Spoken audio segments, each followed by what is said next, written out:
I'll tell you, you open that elevator that takes you up to Sir Winston's, people are gonna love you. Let me tell you that I much. know, right? You'll get a lot of points for that. Hello and welcome to episode 11 of the Queen's Cross podcast. I am your host, Alex. And I'm your co-host, Shiloh. And today we have a very interesting episode for you. We have interviewed the managing director, Steve Caloca, about the various projects that will happen or are planning to happen aboard the Queen Mary, and we'll get right into that. And then afterwards, we will we have two Q&A questions to answer, and then that'll be it for the podcast because this is going to be quite a long episode. So let's get into it. All right, so here we are joined, Shiloh and I are joined by Steve Caloca, the managing director of the Queen Mary. Hello, Steve. Hello there. And we have quite a few questions to ask you, and hopefully we can get to each one. But if we don't, I've put them in a list of most important at the top. So, so we'll try to do that. But first and foremost, I wanted you, Steve, to kind of describe how you came about to work at the Queen Mary, and kind of what was the introduction to it, and and what kind of tasks were expected of you aside from just regular hotel management? Well, first of all, thank you both for having me here on the show. I really appreciate it, and I appreciate your work throughout the year. So, again, thanks for having me. This is something that the Queen. I visited as a kid way back, and a long time ago. I won't say the year, but I also came here probably like in the mid 1990s as well. I didn't really think too much of. I knew it was a iconic ship in Long Beach. Didn't think too much of it, and when I finally got the opportunity to talk with somebody from Evolution, and they told me about the opportunity, I was curious. So honestly, I took two drives here to check it out, to look at it, and the first time I looked at it, she needed a lot of work, especially from the outside. The second time I came here, they were actually the ship was still closed. By the way, as you know, the ship was closed, and but they were filming. They were filming on the ship, and so I kind of eased my way in. Don't tell anybody, but anyways, eased my way, and I started looking at it. And granted, that the ship needed a lot of work, but when I went into the ballroom where they were filming, it was just absolutely gorgeous. It was just beautiful. Obviously they set it up for the shot, but that's when I looked at it, and the way the shot was, it looked like it was back into the 1930s. And you just kind of put two and two together and say, why not? Why not make it this way again? And so after I left that ballroom scene, I looked around, and again, the ship did need work. But it's funny with the Queen Mary. If you haven't been there in a long time, and you go back, doesn't matter how many years later, you still have a part of her with you. You still feel the Queen Mary, and so I got that nostalgia, and something just told me, like, wow, this is kind of neat. Not so much of what she was at that time, but this is kind of neat, like we can do this. We can restore her. You've heard this. Both of you have heard this plenty of times, but the Commodore Everett Horde used to always tell me, she's alive, and I truly believe that, that she's alive, and I felt like she was just saying, like, hey, I want to get dressed up again, and so I was very excited about it. And when I, came in, I read some of those reports, the doom and gloom reports, which, it is what it is. But it was also an opportunity because she is this iconic ship of Long Beach's, how do we, she belongs to Long Beach, which, as you know, the city of Long Beach owns the Queen Mary. But how do we make her part of the community of Long Beach, and then in time the international community again? And I was really excited about that. So, I was, tasked to, again, work with our wonderful city of Long Beach and all of our partners to, bring her alive. And, again, sometimes people will ask me right now to this day, so what is the goal of the Queen Mary? And it's really easy. It's like, just, how can we make her shine like 1936 on her maiden voyage? That really is it. How do we make her look as much as possible like she looked in 1936? So that was the task. And, we started from the outside, and that was certain paint, that was anything that anybody saw from the outside. We wanted everyone to know that we're working on her, that it's getting better every day. So a month later, if you came by, you're like, oh, something's different. I don't know what it is, but it's something. Well, then we're doing our job. And then little by little, getting the inside of the ship ready, and little by little getting all the staterooms ready. So it was mainly from the outside, and then some from the inside, and then gradually we start balancing it out. And then, and then once we started, once we did, we opened, we took the philosophy of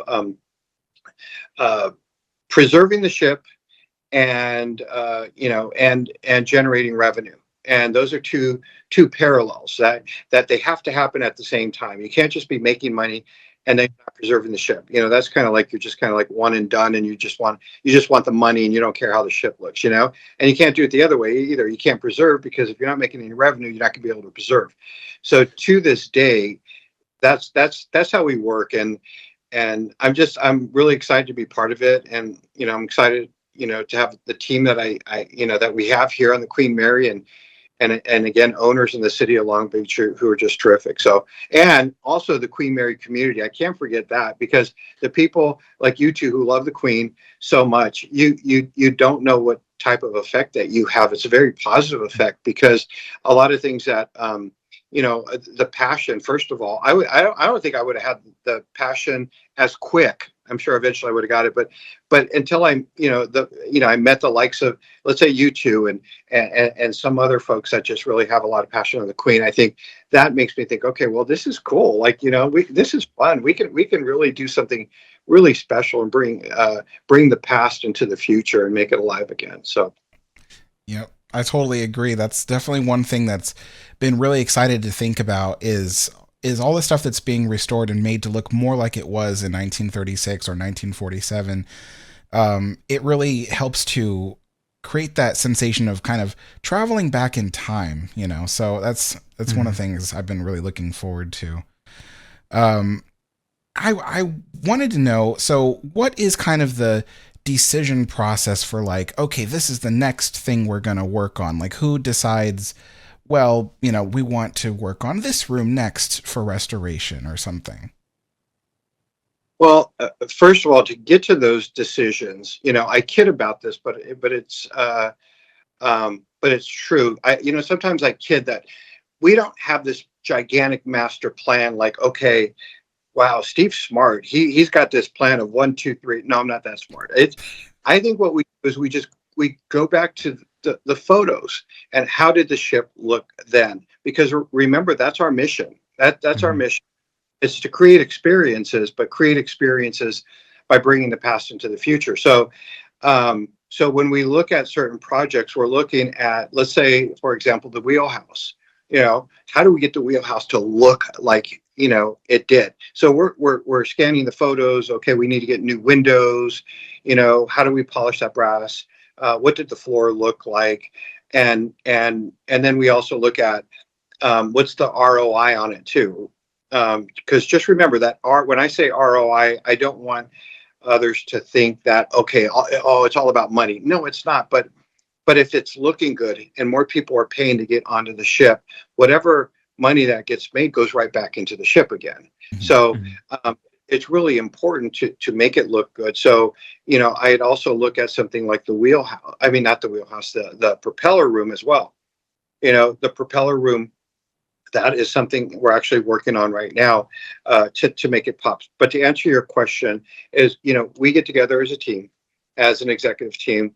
we put the ideas down, and typically there are ideas that what is there an ROI in, and what is and sometimes it's not the fun in the fancy stuff. It might have to do with a boiler or the electrical panels or things like that have to get done, and nobody's going to clap and say, "Oh my gosh, this is fantastic that they got a new two boilers in," but those are things that need to get done. So we kind of look at both the priorities, and really with that first column is really front of the house. Where could we put money into the ship to again reach the mission, and also to bring in the revenue so that more people will want to come and visit. So the process is we go through the ideas. If it's anything historical, we go through our historical advisor and say, hey, you know what? Here's some ideas that we have.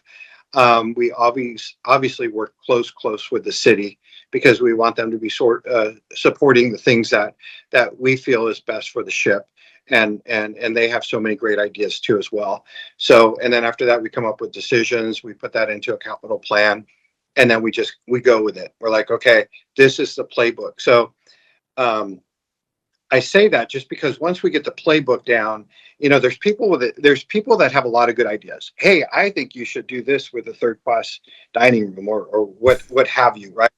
Well, we have a playbook. We're not going to drop something because somebody's screaming like, oh, you got to do this, you got to do that.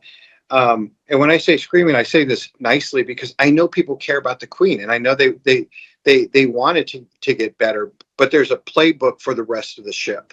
Mm-hmm. And that playbook is something that, we stay focused. If we don't have a playbook, we're going to be all over the ship. We're going to be like, okay, we're 30% done. Let's go to the next project. We have to finish things. Mm-hmm. And again, keep in mind that once we finish these projects, typically there's an ROI, and the people that are spending their hard-earned money, that when they get on the ship, they can actually look at it and say, wow, this is cool, or this is better than I went years before, mm-hmm. and I think that's a cool feeling. I think that's one of the best compliments I get is when people get on the ship and they're like, wow, this looks great. I haven't seen this. I haven't seen the ship look like this for years. And that makes me happy, not just because of business, but truly because of the people who love the ship. I'm glad we are making them happy, because mm-hmm. they care about the ship. Well, I can tell you, even if you just scan the last 5 years, the ship looks almost entirely different than it did in 2020. It is mm-hmm. like night and day, the difference. So, I mean, I can't even tell you, Shiloh and I were walking down one of the staircases, first class staircase aft, going down there, and we saw mm-hmm. One of the custodian ladies polishing the wood paneling, and which is amazing because no one's done that in years, so to see the ship consistently. So to see mm-hmm. the ship get, such polish, even just day-to-day stuff like polishing the panels is the wood amazing. And the handrails and Oh, we just recently saw the redone teak handrails on the sun deck. Mm-hmm. Those look so amazing. So now being able to interview you has presented a really unique opportunity. I think a lot of fans, particularly those who are interested in the details, would be angry at me if I did not ask. Is there some kind of system in place for the security of the artifacts, like in the archives? Is there a plan in place or some kind of system in place that prevents any of it from being taken off the ship? And then on the other flip side of things, is there a plan for long-term storage or restoration of those items? To answer your question, the security of all the good stuff in archives, it's secure. It's locked. And I don't think there's much more than I can say. We do have we do have systems set up where not one person could sign out. You can't just sign. Oh, I'm just going to sign out the keys and go in there by myself and so forth. That's not going to happen. But with that being said, there are plans for the archives big time. So right when I got on the ship, one of the first things that I heard several people, especially from our local community, would say is that, you have so many things in the archives. There's so much stuff that we don't even know about. Why can't you bring them up? We want to see them. So in December 2024, as you probably know, we opened up the Queen Mary Archives Museum. And that's right on the promenade deck. And that's all the archives from the, not all the archives, but everything is archived, that was in the archives are now brought up to that museum. So our guests can actually see everything. They can see everything back in the 1930s and the 40s. And it's really just, it's beautiful. It's beautiful to see. So the archives are up there. But I want to get back to your question. The plan is we want to address all the archives. We want to either and don't, take me all the way, take me for my word all the way on this, but, it would be great if we could take many, many of the archives and put it in this one place where the general public could see everything, as long as it's secure, So it's something that we're looking at, and really for the sole purpose of, there's so much history in the Queen Mary, and there's so many things. I mean, the stuff that would happen, the things, the beautiful artwork, the beautiful furniture, we have much of that right now. So why don't we just show everybody? So we started that with the Archives Museum, which is good right now. And then eventually our plan is to get the archives to a place where many more people can see it. I've passed by the Archive Museum and it looks amazing. Especially there was a bunch of stuff that Shiloh and I were we were just foaming over because we were like, this is stuff that one's seen in years, and yeah, the one of the things I recall seeing is the magnetic tape recorder, and that's equipment I didn't even know was on board, especially that company Telefunken, and I didn't know they had any of those components on board, and actually confirmed it. And I've never seen it before ever, so that's pretty cool to see stuff like that in there, and even like the hairdresser's console that used to be in the salon. Yeah, and stuff like that. Yeah. Yeah, there's so the old clocks, and have you guys seen the art gallery, the new Queen Mary art gallery yet? Yeah. Okay. Yeah, that's fantastic. Yeah. Yeah, that opened December 9th of 2025, and that is something where if there was art in one particular place on the ship, we didn't move it. We didn't say, okay, let's move it and bring it to the art gallery. But if there was art that was on the ship that had been moved, took that and we brought that into the art gallery. And we're kind of celebrating that art gallery as an art gallery, but also it was the writing room. And so we have a couple of the tables and chairs that are still in there. We put the carpet back. We try to match it as close as possible. Again, there's so much artwork around the walls, but the cool thing is that there's this one room where you can go into, and there's videos, but the videos reflect everything that was in the writing room. So so essentially what you're doing is you're looking at the TV and you're looking at the writing room back then, and then you just look to your right outside, and then you're looking at what it is now and what it was. So it's kind of neat to see that. I think it's amazing, and especially it was funny because when it was closed to do more restoration work in there, Shiloh was like, "Yo, do you think they're gonna put carpets in there?" I said, "I don't think they're gonna put carpets. It's probably gonna, probably shine up the linoleum or something." But then it opened, and there was this blue carpet that looked very similar to the original, and I said, "That's a great touch. That's a great touch right there." So yeah. So I got to tell you on that. So when we came up, we're like, okay, we want to do the art gallery, and we were going back and forth. I really wanted the tile, right? And I was like, I want the tile, and we were just kind of going back and forth, and everyone's like, okay, we'll do the tile. So the funny story, and I can tell you 100 stories here, but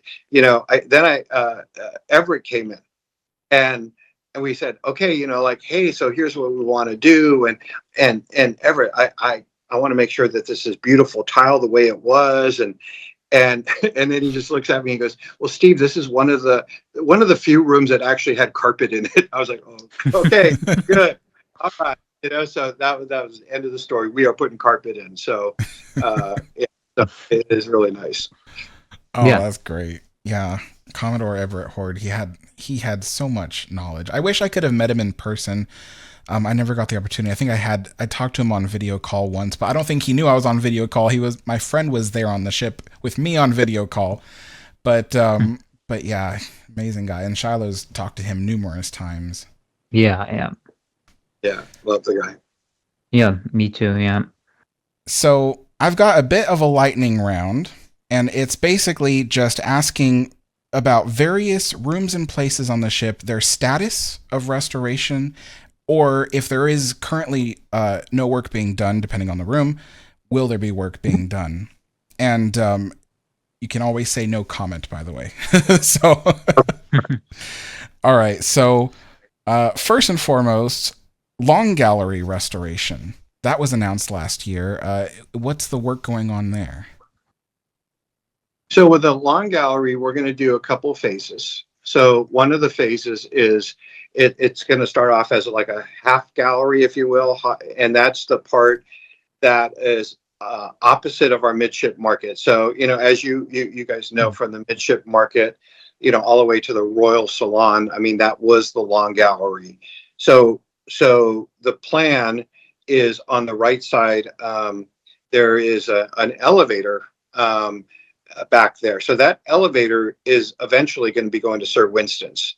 So that was kind of the impetus to do this is when you walk into the prom gallery on the fourth floor and you make a left, let's just call it a half long gallery for now.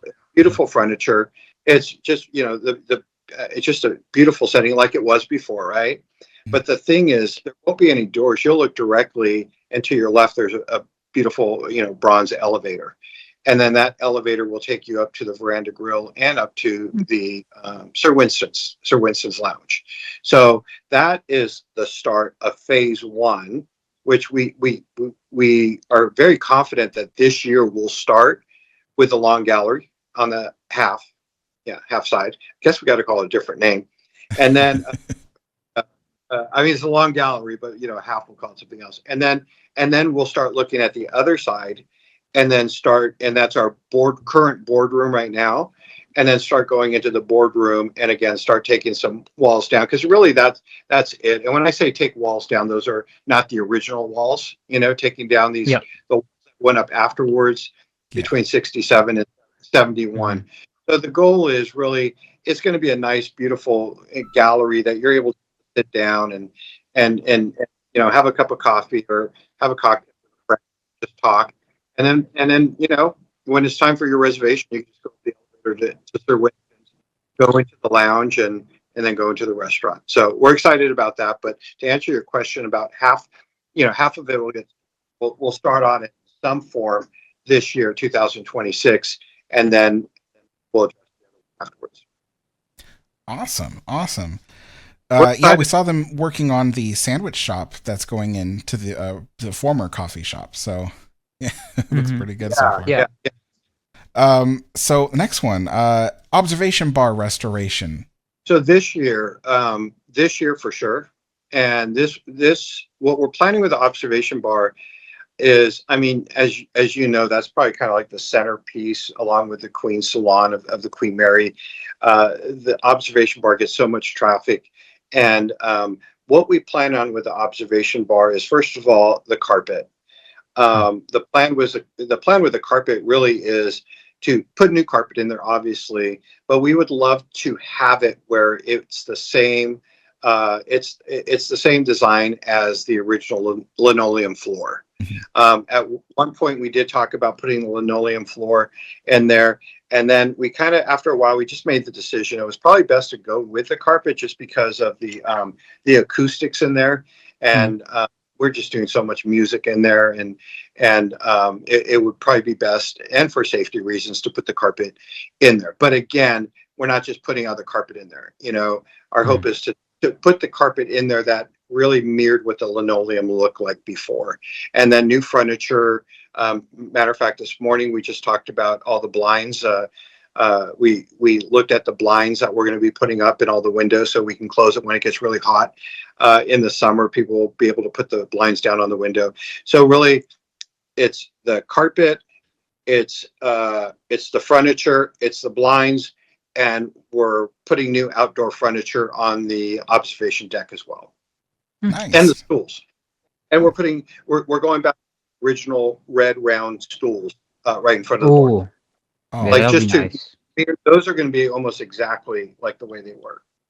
Perfect. That's going to be great. You know, it's funny, the observation bar, one of the first things I noticed, when the ship reopened after the pandemic, was the removal of the sports bar TVs that were in the corners of the room.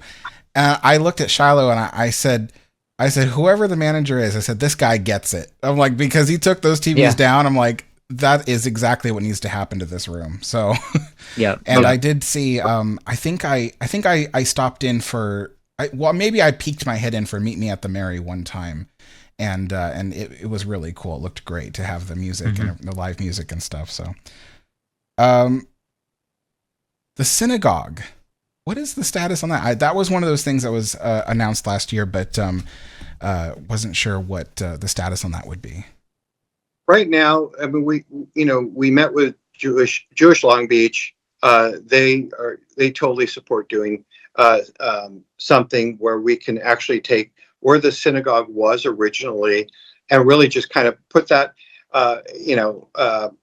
not make it a synagogue again, where, it's something everybody's using, but really put it back to the way it looked to celebrate what really didn't happen on it. Most ships at that time didn't have synagogue. Well, no ships. Queen Mary was the first luxury liner to have a synagogue. So really just bring some of that history back. It's not a big room. Some of the artifacts we still have, most we don't have.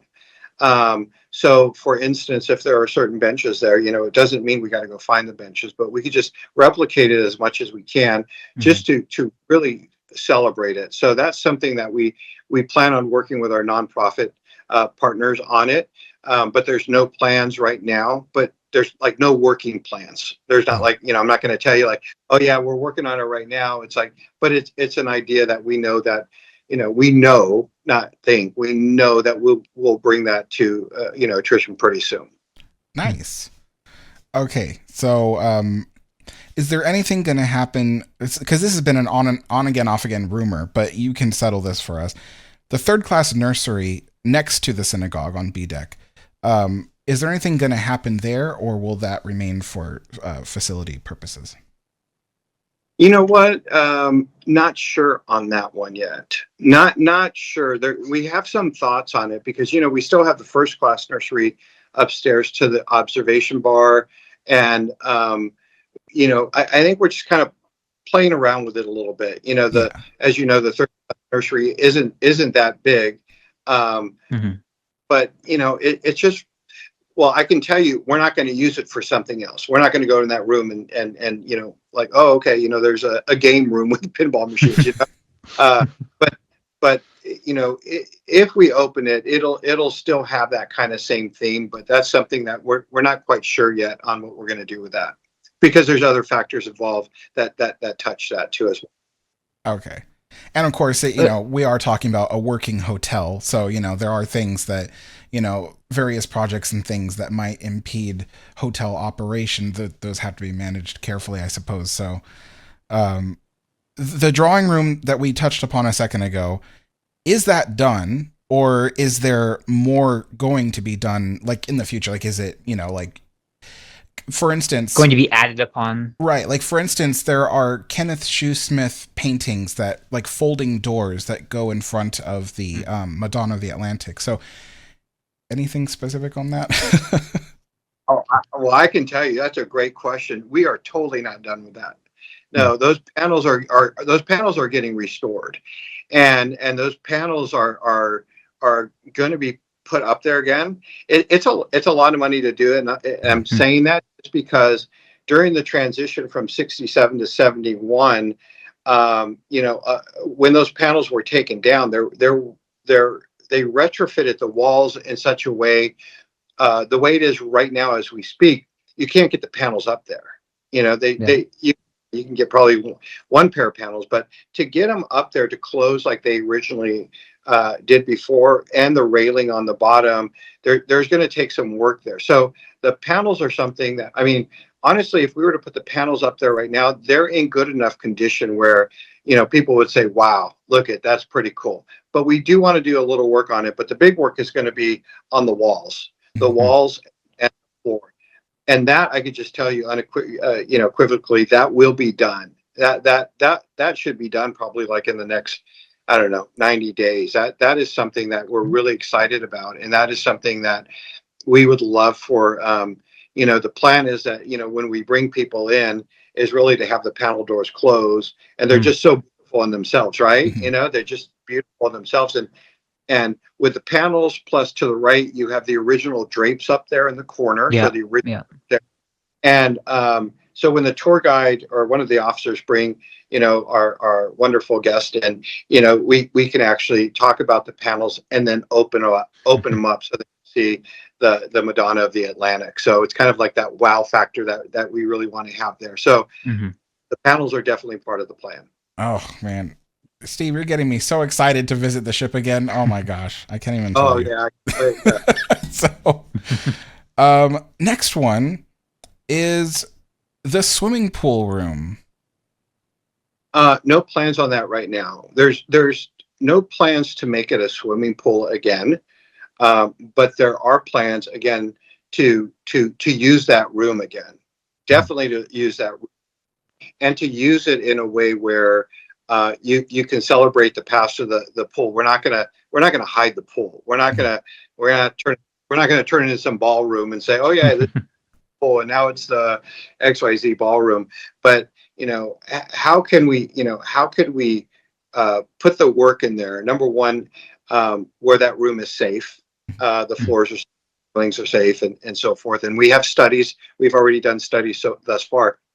And how do you get that room to use it? You know, so let's say if you're attending an event and you go into, I'm just saying that room right now, but it's the first class swimming pool. How do you go in there and you know you're in the first class swimming pool? You know, and you're in there and you're looking around, and you guys know that some of the tile in there is the most beautiful tile on the whole ship. Yes, first class swimming.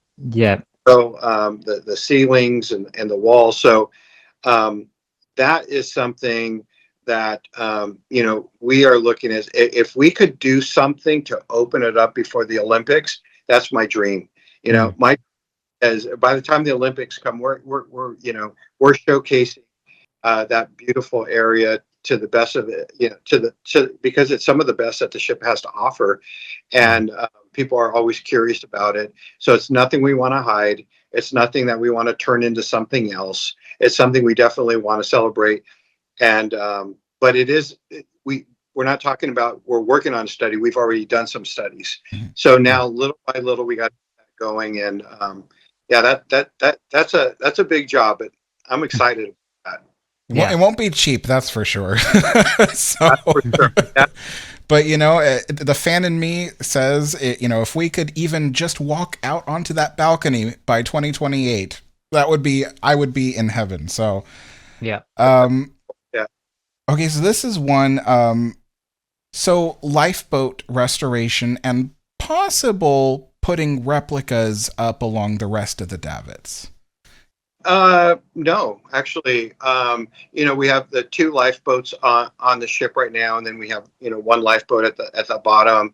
I had heard that before I started. You know, I knew that the boats were taken off, and I heard that replicas were talked about. But no, that's not in our game plan right now. But again, you know, remember we have that mission of how did it look in 1936? So I'm sure we'll probably be getting to that. And you know, and again, it goes with the plan of restoration and revenues, and what can you restore that could actually bring in some revenues, whereas the money goes back into the ship. And right now, that's not our priority, but it's something that, you know, would be beautiful one day. Yeah. And of course, we know that Long Beach also has the 8 lifeboats in their storage yard for future possible restoration. But it would be cool to at least get that.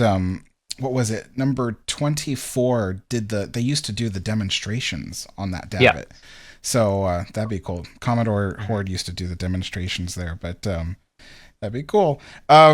So here is one that's been talked about a little bit because this one is so close to something that could be done in the future, but the second class library on M deck over by the Britannia Salon, which is, I think, currently used as chair storage, but it's all basically there, and the only thing missing from it really is books. So some people have asked, like, would that ever become like a second class exhibit, even something that you kind of walk past, through an open door or something? It could be. It's nothing that it's not in our playbook. It's not in our plan right now, but it could be. I mean, you by that right. By you saying that right now, I'm thinking, that could be pretty cool. You just maybe if you make it all glass, and you can look at it and see all the beautiful books. Or bordered by beautiful wood.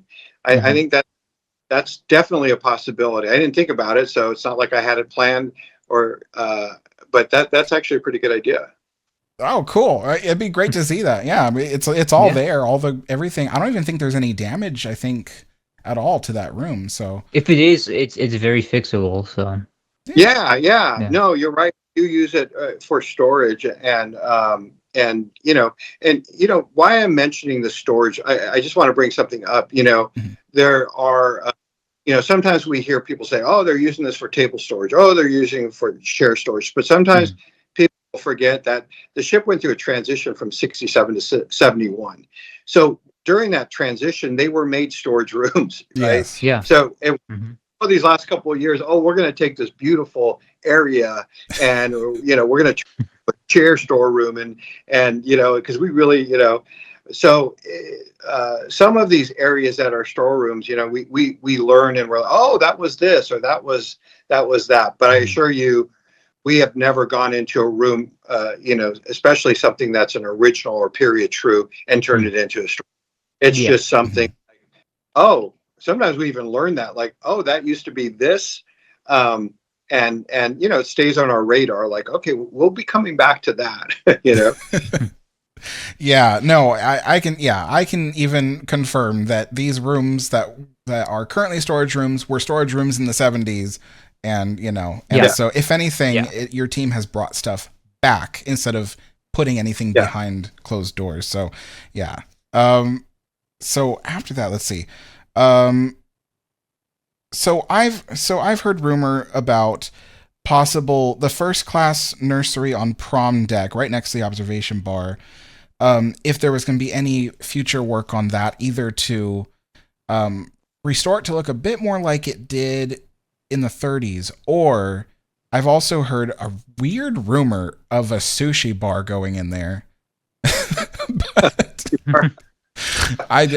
these things come from anywhere, but I know they come from all over. I think right now our plan is to right now it's to keep it as an exhibit, and but with every exhibit we have, again, with our mission of trying to look like it looked in 1936, we're looking at all the exhibits and saying, okay, how close was this to original? And then that's a good example of the first class nursery. When you look into it, is that what it really looked like, or is that what did the dolls really look like that? And I think those are things we want to look at. Our historian has done a good job of putting it together, for the visitors to come in.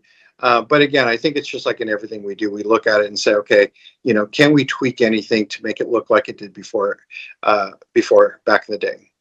Mm-hmm.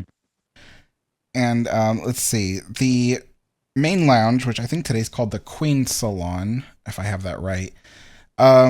So obviously now I can attest that work has been done, piece by piece over time to restore that. I've seen them polish the bronze sculptures. I've seen them do the unicorns in battle was recently restored, which looks amazing now because before it was in really rough shape.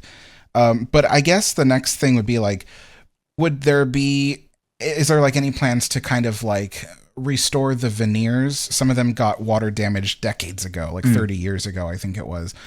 And so there's a bit of a white haze on the ceiling and stuff like that. But is there any plans like in the works currently for like, oh, let's bring in some kind of wood restorers to come in and, Yes, they are. We're bidding on that right now, just because, as you know, when we did the unicorns in battle, which looks great right now. Now everything else it looks terrific, but everything else is now sticking out, right? Yeah. You look up, you're like, this is beautiful, and then you get to the wood, you're like, oh. So the wood, actually, the major woodwork on the ship, the Queen Salon is going to be number one, just because because of the unicorns battle is iconic. It's right there. So we are looking at that. We're also looking at some lighting, doing a few lighting, enhancements in the Queen Salon. So it's not as bright. We can bring the tone of the color down a little bit the way it was, before. It's funny, when everybody had the best intention, when the ship was close, I'm sure people had the best intention, but, they're like, oh, let's put these new LED, bright white lights all over, and it's like, okay, best intention, save energy. But that was one of the first things we did before we reopened. I'm like, okay, let's go back, especially like at the front desk, the M level, all of those. Let's get a little bit more, warm lighting. So I think that's a look at now the Queen Salon does have warm lighting. Don't get me wrong. It's one of the most beautiful rooms, like in Southern California. It's just that, could you have a little bit more options of dimming it even more, or the other way around. So, but yes, the wood in the Queen Salon is one of our top priorities. And I think something to consider, because obviously, first and foremost, I understand how businesses work. You can't just spend money on anything without any kind of, return on investment. But one of the things that'd be really cool for that room is to get the light fixtures along the upper walls fixed, because those were turned off in the 70s, and they have never been, as far as I know, they've never installed American electricity into those little sconces up on the top. But those look really cool when they are lit, because they shine up on the ceiling. So that's one of those things I'm like, well, if you can fit it into your budget, that'd be really cool. So no, you're absolutely right, Alex. You're absolutely right. Yeah, I agree. Okay, so we touched a little bit on the elevator that you want to get working to go up to Verandas and Sir Winston's. Is there anything that you could tell us that you're doing at Sir Winston's? Like, is there anything new, like in terms of construction or restoration there, or vice versa? Anything new or happening with Veranda in the future? So you can, when people take the elevator up there, will they see something different? Well, first of all, it'll be great to get an elevator up there, because it's not built to have an elevator go up there. We're actually going in and opening it up so the elevator can actually go through up to Veranda and to Sir Winston. So that in itself, to go up to Sir Winston's is exciting, because it hasn't been done before. We're excited about it. We like the stairs that go up to Sir Winston's, but I think the elevator might serve the purpose a little better, especially when we finish off Sir Winston's, hopefully sometime in the latter part of this year. It's something that, hopefully the elevator will help a lot, because it will be one beautiful restaurant. It'll be a beautiful restaurant, but for those who, that went to Sir Winston's in the past, you're still going to feel like the Sir Winston's. It's not going to look totally different or anything like. You're going to know Sir Winston, but it's just going to be beautiful, a beautiful restaurant. I'll tell you, you open that elevator that takes you up to Sir Winston's, people are going to love you. Let me tell you that much. I know, right? You'll get a lot of points for that. So yeah. Especially, I you're hanging out in the long gallery first, right? You're hanging out in Oh the long yeah, gallery. that's Then you right. elevator, and then you go to the Uh rooms. huh. Yeah. Yeah, it's going to be. Yep. So hotel room restorations. So Mhm. we know that there's things that could be improved in terms of like the carpeting and things in the rooms. But is there any long-term plans? Like, has Long Beach talked to you about? Well, let's 3 years from now put in some money towards restoring the hotel rooms and changing out the carpets or anything like that. Well, I think the hotel rooms, the staterooms as we call it, those are rooms that right now, surprisingly enough, we have 347 staterooms, but we only have 250 open. The other rooms throughout the almost 4 years that it was closed, they still need some work, right? Mm-hmm. Um, but but the other 250, they look really good. They're clean. They're beautiful. You can't find a hotel room like that anywhere. We call them staterooms. But I think there's going to be a time, down the line that we really look at everything. So when we do it again, we really want to make sure that the staterooms are still staterooms. You're not going to walk in and feel like you're going into, some branded hotel. You're actually go in and you're still going to see the fan, and it's just going to be cleaner. It's when I say cleaner, like just it's going to be like a cleaner look. So all of the cool things like the fans or the salt water handles, I mean, we're actually, we're bringing it out so everyone can see. And then maybe we're writing a little story of what it's about. So at the end of the day, you feel like you're going into a museum. You're staying overnight in a museum. And if we could do that, then I think that sets us apart. We have a lot of great hotels here in Long Beach, and they're our partners, and we love when they send people over here to take tours here. But I think we just want to be a little different when it comes to staterooms. We don't want to be that hotel where you get points, and we want you to come here and just say, "Wow, I'm kind of staying in a museum," and part of my room rate includes, walking on this 1 million square foot ship and going kind of almost anywhere. And some people don't take into account that once you pay a room rate, it's not just for the room and access to the hotel, it's for the room and it's access to this beautiful luxury liner we call the Queen Mary. So I think there's a value in that. So with the rooms, we don't know exactly, when we're gonna like invest into all 347 rooms, but we do know we're sticking with the 250 right now. We are putting resources and capital into these 250 rooms, and in time again, we want it to look like it did before, but probably like all first class. We're not going to go back to third class, like the size of a shoebox, but we want to make them all look really, really good. So let's see. Any of the corridor carpet replacements, is that something that you guys are looking into? Yes, we are looking into it. Yeah. And, we've done some already, but we really we have a lot of work to do. So there's miles of carpets. So yeah, seriously, so much. People don't even understand how much carpet there is, but that little by little, like, before we opened, we kind of worked on the carpet that was on the A deck, because if you open there, when I got here, there was duct tape, on the carpet. Yes. A deck at the front desk, and so I think we've got rid of most of that, up on the very visible areas, and that carpet is going to be something down the line that has to get addressed. Yeah. Okay, so in the long term of the ship, is there plans to create like a major central attraction on the ship? Because I think even one of the biggest concerns is that, it's one thing, the ship is a lovely museum. It's amazing. But there's not a central thing on there where someone says, you know what, let's drive down from Sacramento to the Queen Mary because they've got, and then you kind of draw a blank. You're like, well, they've got exhibits. But is there a central attraction that you guys are looking at, like oh, maybe we could install this, I don't know, in the former boiler rooms or something, or anything of that sort.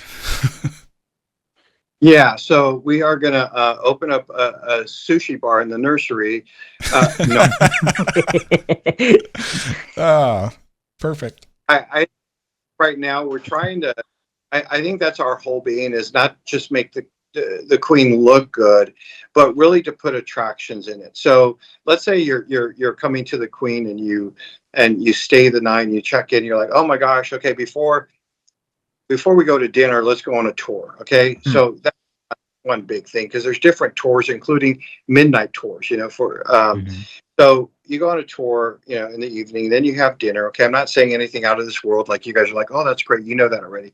But you stay the night. But our goal is we just built a um, oh my gosh, I always forget the name of it. Escape room. We just built an escape room is open. So, okay, let's go do the escape room. But most importantly, really is going to be like, what can you do from the Queen Mary? Okay, so if you came to the Queen Mary and you said, okay, well, that's cool. I remember Steve said you can do all that stuff, but where do I go? I'm standing in the middle of the main hall, and yeah, I know I'm going to go to OB, but like, what's he saying? So one of the things we're working on right now is in the travel, bureau, where that is, right on the on Yes. the M Yeah. on the M. So the Mhm. travel bureau, we actually moved the wall back. There's Mhm. actually like a plexiglass where you can actually still see the original travel bureau. But then outside of that is going to be everything you can do right from the queen, right from where you're standing. So instead of being in the main hall saying, what do I do? I'm not sure. You're going to go to this one travel bureau, which is appropriate for Mm. what this is for. And you'll be able to say, I think I want to go kayaking, and you could make the reservation right there as you're standing. I think I want to go to Catalina Island.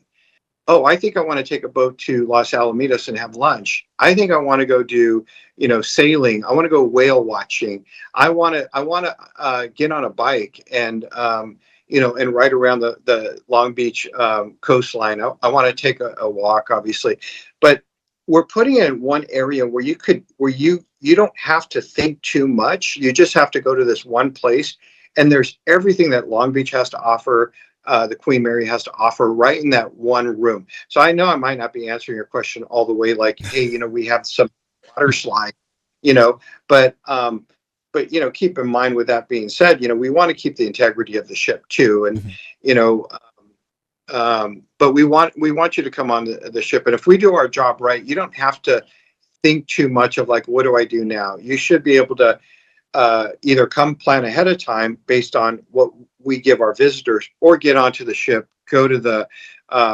travel bureau, and then just and say, wow, I didn't even know I could do this, and I can make this reservation right now.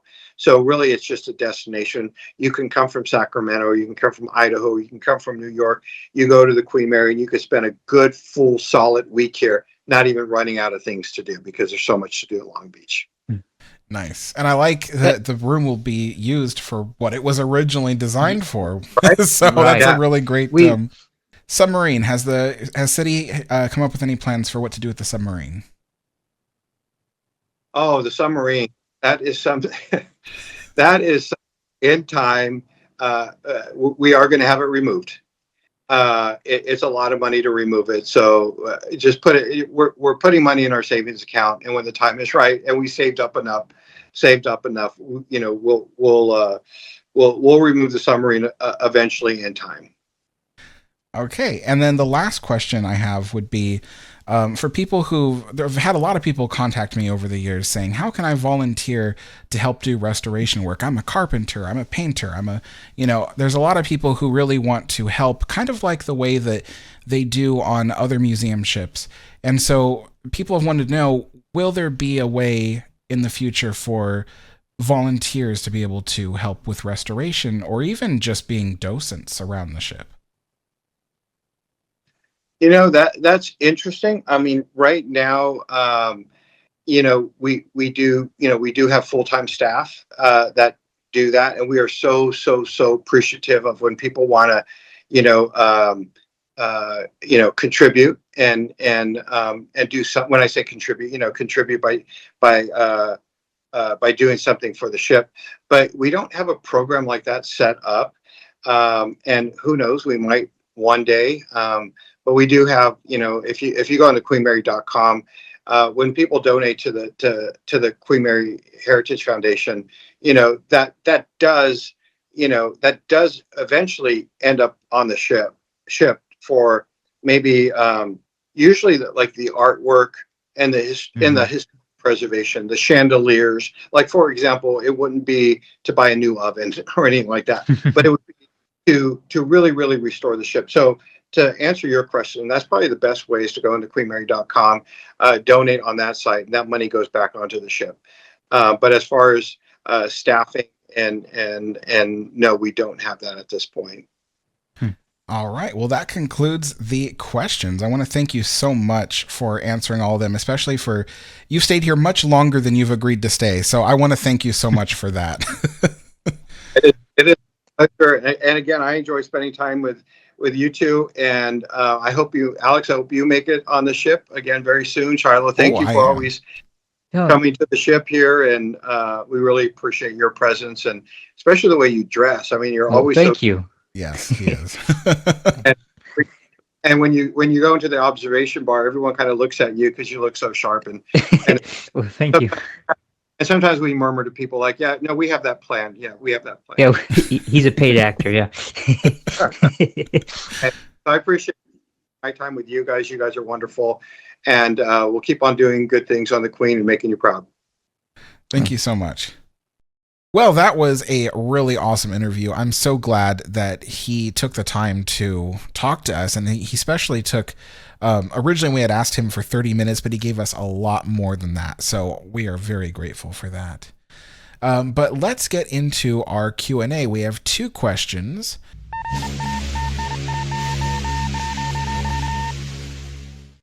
And the first, well, I guess there's 3 questions, but there's 2 people who ask questions. The first person is at MindTwine45. It says, "Hey Alex and Shiloh, Riley here. Q&A question for your next podcast. When they sound her horn at the timed intervals throughout the day, are they sounding both remaining horns on board, since Queen Mary 2 has one on loan, or is it just one? Bonus question for each of you." Oh, I'll get to the bonus question afterwards. Let's answer the first one. So, when they sound the Queen Mary's horns, is it just one or is it 2? And to the best of my knowledge, it is just one of the horns, because while there are 2 up there on the forward funnel, they only have one in operation and the other one does not operate. And I think honestly the reason why is because over the years, they, the several different managements aboard the ship just never saw a good purpose into keeping the second one maintained. They only need one to make a sound. And so I think that has just carried on even to this day, where, there's been no reason to restore the other one. So I believe it's just one. But Shiloh, do you know anything different? I've heard the same thing. I've heard that. In fact, if I'm not mistaken, I think it is the port side one that's in use.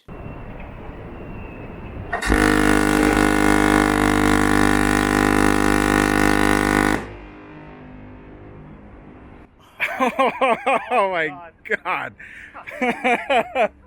And so Riley's bonus question is, if you could have one space on board restored to its former glory from her time in service, what space would it be and why? Do you want to go first? I know your answer, but I'll go. And I don't know my answer. Well, I think I know your answer for you, but you can answer for both of us. I guess so. So what I think Alex would say, and this is what I would say too, is the second class overflow lounge. Because that is just a beautiful room. That's also a favorite among many other Queen Mary enthusiasts too. But the furniture in that room, the carpets, the use of art in glass, in mirrors, is it's kind of interesting because second class kind of revolved around mirror work and kind of a green color palette. And I don't think any other room had more of that than that room. So that room, I think, really exemplified the second class palette, if you will. That was the intended builders and artists' intention of the whole theme of second class. And I think it's all really tied up well in that room. But my second choice, and if Alex were to say that, this would my choice other than that room would be the second class bar, the cocktail bar. Because again, similar to the overflow lounge, the furniture in that room was very modern. It was streamlined modern. And it was kind of something you would see in almost a French and German kind of streamlined modern. Oh, and also very early American too. Um, but it was kind of ahead of its time. The floor patterns were very unique. They were very geometric.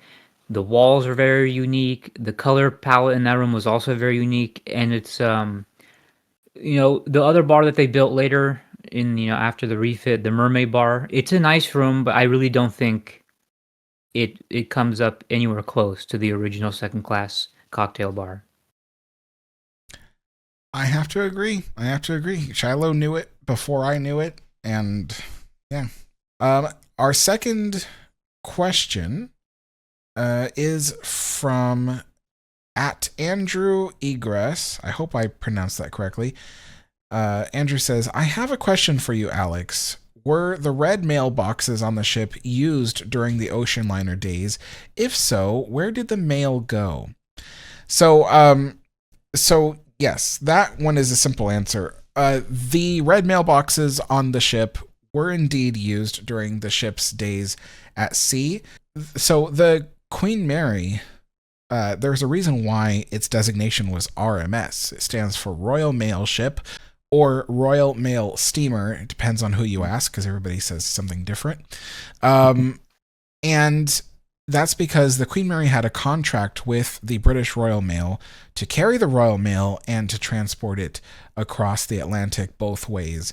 And the Queen Mary even had several mail holds and a mail sorting room. And so they would bring tons and tons of bags of mail on board, both at New York and in Southampton, and even Cherbourg as well. Mm-hmm. And while the ship was at sea, they would sort that mail in that room. So they would just carefully go through all of it and make sure it was being directed to the right places. So, yeah. An interesting thing too. If you go to the ship now, and you go to the number 3 speakeasy, that whole room or most of the room was actually where they did sort the mail. Yeah. Mm-hmm. So, hope that answers your question, folks. If you guys have any questions that you'd like to ask and have answered onto our podcast, just either leave us a comment in the comment section below, or you can email me at alexthehistorian55@gmail.com. And that does it for our podcast today.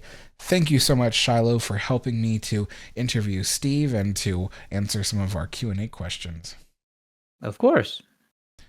All right, folks. We'll see you all next time. Bye-bye. Bye-bye.